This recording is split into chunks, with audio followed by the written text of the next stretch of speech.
മഞ്ജുവിനെ കുറിച്ച് എന്താ പറയേണ്ടത് എനിക്കറിയില്ല. ഞാനിപ്പോ മഞ്ജുവിനെ കണ്ടു കഴിഞ്ഞപ്പോ എന്തിങ്ങനെ ചെറുപ്പമായി വരണത് ഇന്നസെന്റൊക്കെ പറഞ്ഞ മാതിരി. ഇപ്പൊ നമുക്കൊക്കെ അത്ഭുതം തോന്നുകയാണ്. കാരണം അറിയോ, എനിക്ക് തോന്നുന്നത് ഇപ്പൊ ഇപ്പോഴും കിടന്നിൽ അഭിനയിച്ചതിനേക്കാളും ചെറുപ്പം. അന്ന് പ്രായപൂർത്തിയായിട്ടായിരുന്നു. ആ അതെ, ഇപ്പൊ രാഷ്ട്രീയപൂർത്തിയായി. തലയിലിട്ടടിച്ചോ?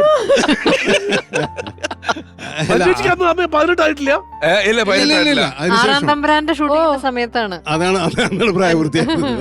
ഓ അത് ശരി. അതൊരു വലിയ കാര്യമല്ലേ, കാരണം എത്ര ചെറുപ്പത്തില് സിനിമയിൽ വന്നു. അത്രയും ഗ്രാവിറ്റി ഉള്ള ഒരു റോള്. പ്രായപൂർത്തിയാവുന്നതിന് മുമ്പ് മികച്ച നടിക്കുള്ള അവാർഡ് കിട്ടി. സ്റ്റേറ്റ് അവാർഡ് കിട്ടിയത് ആദ്യമായിട്ട് സ്റ്റേറ്റ് അവാർഡ് കിട്ടി ഇപ്പോഴും കിടന്നില്ല. ആദ്യമായിട്ടല്ല, ഒറ്റ സ്റ്റേറ്റ് അവാർഡ് തവണ കിട്ടിയിട്ടുള്ളൂ. അത് ഒരു ഭയങ്കര അത്ഭുതമാണ്. ഇത്രയും മികച്ച കഥാപാത്രങ്ങൾ അവതരിപ്പിച്ചിട്ട്. ഇന്നാളെ സാറിനെ ബാലവേലയ്ക്ക് ചിലപ്പോ പിടിച്ചല്ലേ? ബാലതാരത്തിനുള്ള കൊടുത്തല്ലേ? മികച്ച നടിക്കുള്ള അവാർഡല്ലേ ബാലതാരത്തിന്.